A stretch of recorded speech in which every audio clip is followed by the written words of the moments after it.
Bonjour Olivier. Bonjour, Miroslav. Olivier, tu contribues régulièrement à partager ton expérience dans la maintenance industrielle au travers d'un blog que tu as qui s'appelle le Club des ingénieurs maintenance et aussi en diffusant régulièrement des articles sur la plateforme Maintenancia. Je voudrais aujourd'hui qu'on aborde un article que tu as écrit récemment qui est intitulé Ingénieur maintenance, quelles compétences? Ouais. Alors, tout d'abord, est-ce que tu pourrais te présenter et présenter ton club des ingénieurs maintenance, peut-être ton parcours et quelle est ta motivation dans l'animation de ce club? D'accord. Moi, c'est Olivier Girard. Je suis de formation ingénieur automaticien et j'ai fait toute ma carrière, 32 ans, chez Renault. J'ai commencé par être responsable maintenance de la tôlerie à Flins, à l'usine de Flins. Après, j'ai été responsable des services techniques de l'usine de Flins. Puis après, j'ai voulu passer aux méthodes, mais le directeur de l'usine, à l'époque, m'a dit il vaudrait mieux que tu ailles en fabrication. Bon, alors j'ai fait 2 ans de fabrication, l'enfer. J'ai voulu revenir vers la technique et j'ai donc abouti aux méthodes centrales à Billancourt, qui donc rayonnent sur l'ensemble des usines. Et là, j'étais responsable de projet au niveau des outillages pour monter le véhicule, poser les pare-brises en automatique, poser le sous-caisse en automatique et tout ça. Donc ça, je me suis régalé. Et après, maintenance, méthode, et je suis revenu à la maintenance en tant que chef de projet de la politique maintenance des usines Renault, de l'ensemble des usines, Espagne, Slovénie, sur l'ensemble du monde, et en liaison avec Nissan, qui avait bien démarré avec nous. Donc j'ai fini ma carrière en tant que chef de projet de la politique maintenance. Alors, en 2 mots, la politique maintenance, c'est définir aux usines le meilleur savoir-faire en prenant à droite et à gauche des savoir-faire, en coordonnant ces savoir-faire pour que toutes les usines bénéficient d'expériences des uns et des autres. Voilà. Sur la réduction des coûts, sur les effectifs nécessaires, parce que chaque fois dans une usine, il faut se battre pour défendre ses effectifs. Et moi, je donnais aux usines des outils permettant de justifier des effectifs au juste nécessaire. Ça a été très bien chez Renault. D'accord, donc prendre l'expérience des uns pour enrichir les autres. Ouais, Donc tout vraiment à la fait. notion de partage d'expérience. L'expérience des uns est le trésor de tous. Et D'accord. donc, justement, quand j'ai pris ma retraite, avec quelques collègues de Renault, on s'est dit, c'est dommage de ne pas réinvestir toute l'expérience qu'on a acquise durant ces années, pas durant les dernières années, mais durant toutes ces années, pour ne pas en faire profiter ceux qui sont encore en train de travailler, non seulement chez Renault, mais dans d'autres usines. D'accord. Donc, d'où l'idée de créer ce blog. Alors, moi, je me suis dit, je pilote ce blog-là pour récolter un peu toutes les idées, les articles. Chaque membre de ce club peut participer en proposant des articles, en proposant des visites industrielles. On est très tourisme industriel dans le club. On aime bien aller voir Airbus, la RATP, la SNCF. On navigue un peu, donc dans beaucoup d'entreprises pour pas être que Renault. C'est vrai que parmi les 60 membres de ce club-là, la majorité sont des anciens de Renault, la mafia Renault un peu. Mais on est ouvert à tout le monde. Il y a des gens de la DGA, il y a des gens de SEB, parce qu'on a été visiter l'usine de SEB. Et du coup, le responsable maintenance fait partie du club aussi, et c'est inscrit dans le club. Donc, à chaque fois qu'on fait une visite, on inclut le responsable maintenance qui nous reçoit dans notre club. Tu partages des expériences sur les compétences. Et est-ce que c'est ça, enfin c'est ce qui a inspiré un peu cet article-là sur du coup, le dernier article, ingénieur maintenance, quelles compétences? Oui, j'ai des dadas qui sont un peu le management, la gestion des compétences, parce que c'est pas ce qu'on apprend dans une école d'ingénieur. On apprend la technique, on apprend le brainstorming, on apprend le manager un peu, mais le côté gestion du personnel, gestion de la compétence qui s'anticipe dans les nouveaux projets avant que le projet nous arrive et ainsi de suite. Donc moi, ça a été mon dada pendant pas mal d'années et du coup, j'aime bien faire ces articles sur la compétence. D'accord. Est-ce que tu pourrais nous donner une idée, une définition de ce que c'est que les compétences? Les compétences, il y a beaucoup de définitions. Même la FNOR qui donne une définition qui est la compétence professionnelle correspond à la mise en œuvre en situation professionnelle de capacités qui permettent d'exercer convenablement une fonction ou une activité. À mon avis, c'est pas suffisant. J'aime pas trop cette définition qui est incomplète. Je préfère une autre définition qui est d'ailleurs la définition de la NPE. C'est l'ancienne NPE qui me donne la définition suivante. C'est un ensemble de savoirs, de savoir-faire, de savoir-être qui sont mobilisés dans l'exercice d'un emploi, d'un métier, dans une situation donnée. Donc ça, c'est bien comme définition. 3 critères: savoir, savoir-faire, savoir-être. D'accord. Et un ingénieur de maintenance doit bien maîtriser ces 3 notions. D'accord. Savoir, savoir-être et savoir-faire. Ouais. D'accord. Tout à fait. Alors, du coup, est-ce que tu pourrais maintenant développer, alors dans ton article, tu parles des 8 compétences techniques et relationnelles de l'ingénieur maintenance. Est-ce que tu pourrais nous balayer un peu ces 8 compétences? La première notion de compétence sur un site industriel, que ce soit un atelier chez un artisan, que ce soit une grosse usine dans n'importe quel métier, Renault ou l'Airbus ou l'aviation ou n'importe qui, c'est comment s'intègre un responsable de maintenance dans une direction d'établissement. Et ça, c'est important pour que la maintenance soit reconnue comme partie entière de la direction. Et je me suis toujours battu dans les organisations maintenance que je préconisais en tant que chef de projet politique maintenance pour que le responsable maintenance fasse partie de la direction. Et ça nécessite des compétences. Lesquelles? C'est de savoir intégrer la maintenance dans la fabrication, dans les méthodes, qu'on n'oublie pas l'homme maintenance dans les projets, dans les décisions, dans les budgets, parce qu'il faut se battre. Et donc là, c'est la première compétence à avoir, c'est comment s'intègre un responsable de maintenance dans un environnement d'un établissement avec les autres services. D'accord. Premièrement, j'ai eu des bonnes réactions de directeurs d'usine qui autrefois laissaient la maintenance sous la direction d'un énième responsable fabrication et qui n'avait autre chose à faire que de piloter la maintenance. Et donc, on a valorisé par cette coordination multisite, on a valorisé la responsabilité d'une personne dans l'usine responsable de l'animation, pas seulement du dépannage du pompier qui vient dépanner l'installation, mais véritablement l'animation des gens, des techniciens de maintenance du site. D'accord. Donc, première compétence, s'intégrer dans la direction d'un site. D'accord. La deuxième compétence, c'est que qu'est-ce qu'il faut savoir faire? Il faudrait considérer le responsable de maintenance comme un généraliste. Le généraliste en médecine, il connaît un petit peu tout, mais il connaît pas des domaines particuliers. Et donc, je dirais que pour un responsable de maintenance, le savoir,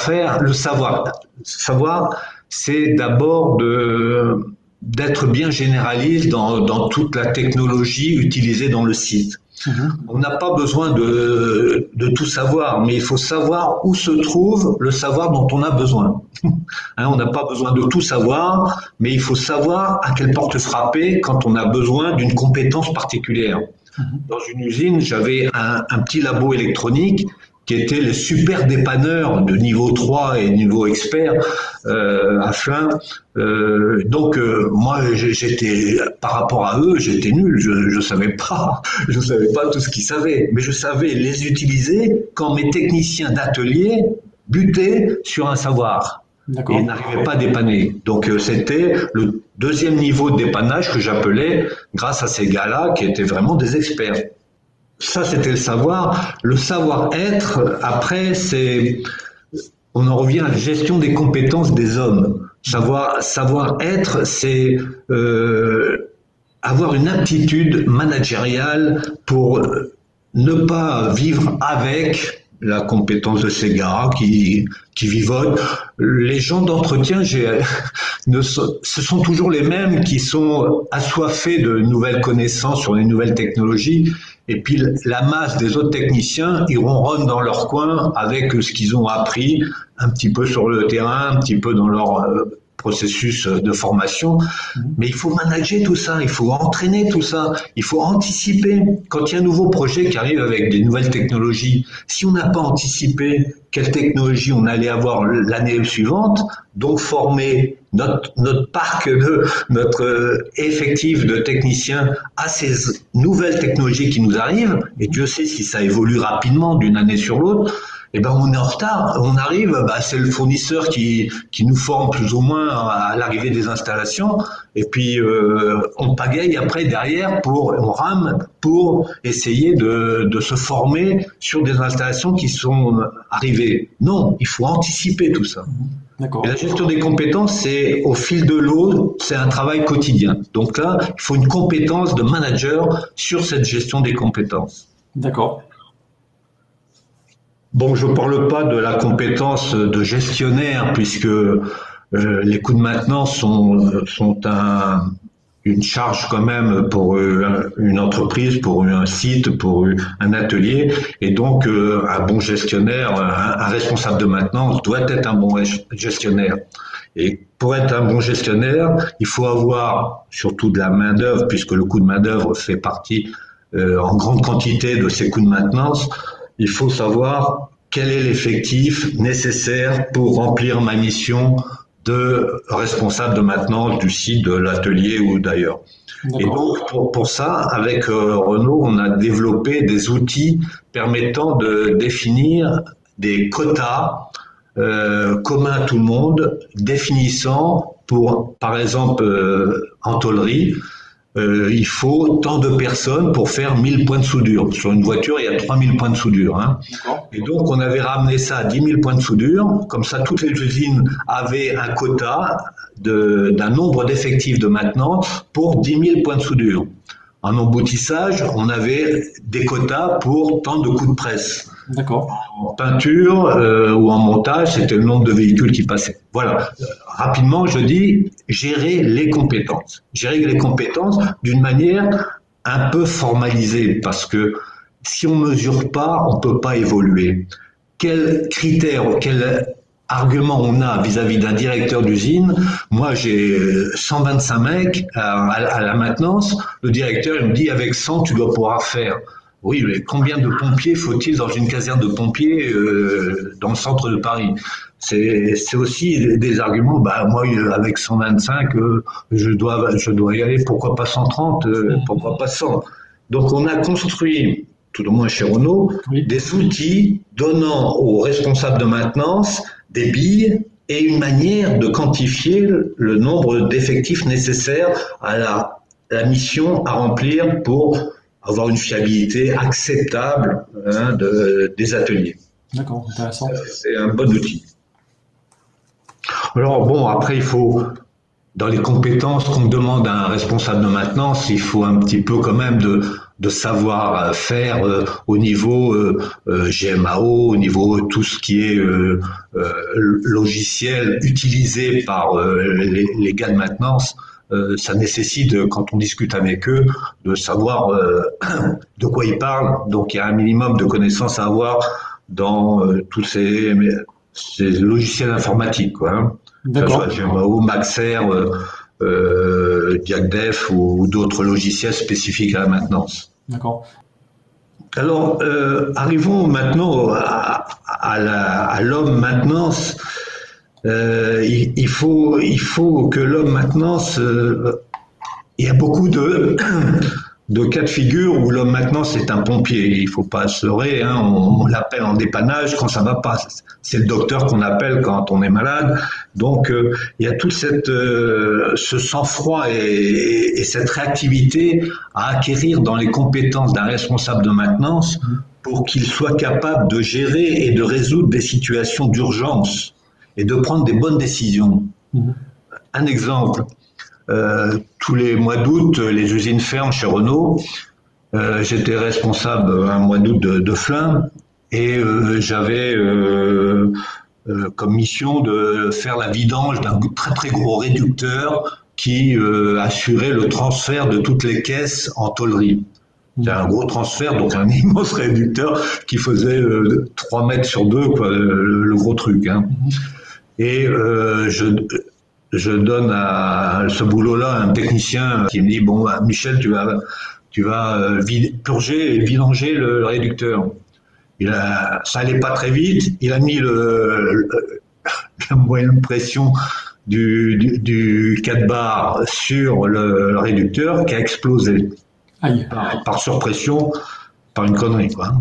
Et donc ça, on était à 3 jours de la reprise, donc du redémarrage de l'usine, un gros réducteur comme ça. Donc là, c'est le cas de pompier, pas de panique les gars, il faut que ça redémarre dans 3 jours. Et donc, j'ai fait le tour des autres usines et j'ai trouvé à Billancourt le même réducteur. Coup de chance. Coup de chance. Donc le temps de le faire venir, de le mettre dans la fosse et tout ça, bon, on a tenu les délais, ça s'est bien passé.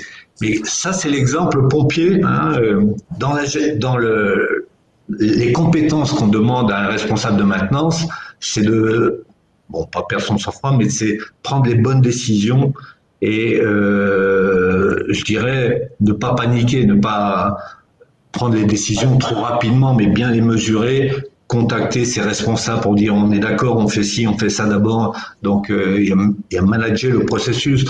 C'est l'image de la maintenance dans l'usine. Donc, c'est une très grosse compétence qu'on doit demander aux responsables de maintenance. Savoir gérer. Ça, on n'apprend pas ça dans les écoles d'ingénieurs. C'est sur le terrain qu'on apprend ça. Et c'est cette expérience-là que je veux faire partager pour bien savoir comment prendre les bonnes décisions au bon moment quand on est responsable de maintenance. Après, c'est être visionnaire et à l'affût de bonnes idées. Pour moi, c'est ne pas se contenter de gérer le train-train de tous les jours, mais toujours d'être une force de proposition. Qu'est-ce qu'on peut améliorer?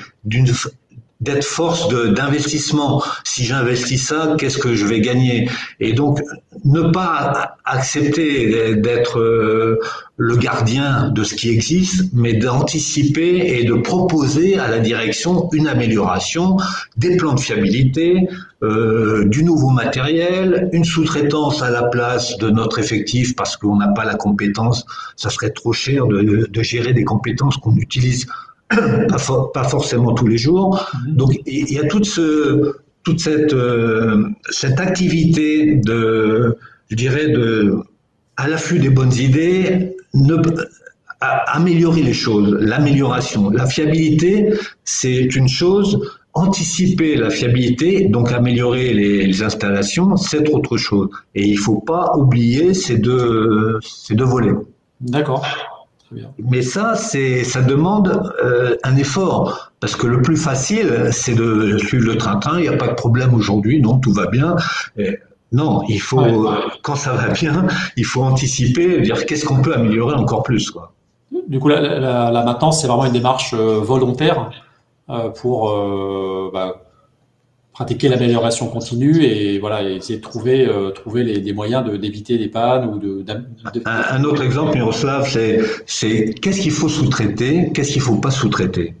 Et j'ai fait tout un article qui va apparaître d'ailleurs dans Maintenancia sur comment gérer la sous-traitance en maintenance. Il y a des savoirs qu'il faut absolument garder. Il y a des choses, sans parler d'un secret de confidentialité, mais il y a des choses qu'on doit absolument garder chez soi, donc gérer les compétences permettant de le garder, d'autres qu'on peut tout à fait sous-traiter avec, je dirais, une plus-value, avec des coûts peut-être de prestations qui sont inférieurs aux coûts de maintenance du site. Donc, il faut faire tous ces calculs-là. Ça fait partie aussi de cette anticipation, ne pas se contenter. Quelquefois, on sous-traite parce qu'on manque d'effectifs ou parce que il y a un coup de collier à donner lors d'un nouveau projet, par exemple, qui vient d'arriver dans un site. Mais savoir sous-traiter, c'était une fonction et une compétence d'un responsable de maintenance d'un site. D'accord. Bon, bah, du coup, je lirai avec attention ton prochain article. Ouais. Du coup, au niveau des compétences, tu as fait le tour? Eh ben, si on veut faire, c'est un sacré profil qu'on demande Oui, aux oui, je responsables m'en de rends compte. maintenance, hein. Je ne parle pas de, de cette motivation qu'il doit avoir, mais dans tout métier, on Oui, doit avoir de la motivation. Si on aime son métier, on a de la motivation. Le responsable maintenance a des heures très longues à passer sur le terrain, même en week-end. La vie de famille, quelquefois, est un peu passée derrière la vie de travail. C'est toute cette équipe, c'est ce que j'appelle le trépied de l'équilibre entre sa vie professionnelle, sa vie de famille et sa vie personnelle. Il faut garder cet équilibre-là qui est toujours un peu difficile à conserver dans le d'accord. temps. Et donc, le profil et la compétence d'un responsable de maintenance doit avoir tout ce volume de compétences qui est quand même un sacré profil. D'accord. Alors, Mais c'est super, c'est super. Moi, j'ai pris bien souvent beaucoup de plaisir à gérer cette maintenance. oui, Dans, j'imagine. De toute façon, je pense qu'il y a vraiment un métier de passionné, en tout cas. ouais. Dernière petite question. Qu'est-ce que tu dirais à un jeune ingénieur qui est en dernière année d'école d'ingénieur et qui se demande enfin, qui cherche quel métier il voudrait faire et s'il voudrait bien travailler en maintenance? Je leur dirais que c'est un métier très ouvert à tout. Il faut aimer la technologie, mais ouvert à tous les métiers de la technologie, que ce soit l'informatique, que ce soit l'électronique, que ce soit l'automatisme, que ce soit la mécanique, que ce soit l'hydraulique. Tous les métiers peuvent satisfaire un ingénieur qui est ouvert à se former tout le temps, parce que toute sa vie, toute sa carrière, je lui dirais, il faut continuer à se former. On n'est pas formé à un temps T, mais on est formé qu'à la fin de sa retraite. Hein. Bon.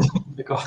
Il faut savoir être ouvert à la formation permanente, à sa propre formation permanente pour s'améliorer et suivre l'évolution technologique qui est permanente. Hein. Et c'est ça qui est intéressant en maintenance. C'est pas figé à une époque donnée, c'est toujours en évolution. Et ça, c'est très dynamique. Ça, c'est très dynamique. Mais il faut savoir aussi qu'il y a des points noirs dans cette fonction de maintenance qui sont des moments difficiles, mais beaucoup de métiers ont aussi des moments difficiles. Hein. Mais c'est toujours intéressant et c'est super. D'accord. Eh ben, merci beaucoup, Olivier, pour ton partage d'informations. Merci pour tes nombreux articles. Et puis, j'ai hâte de lire les suivants. Merci beaucoup. D'accord. Au revoir. Merci.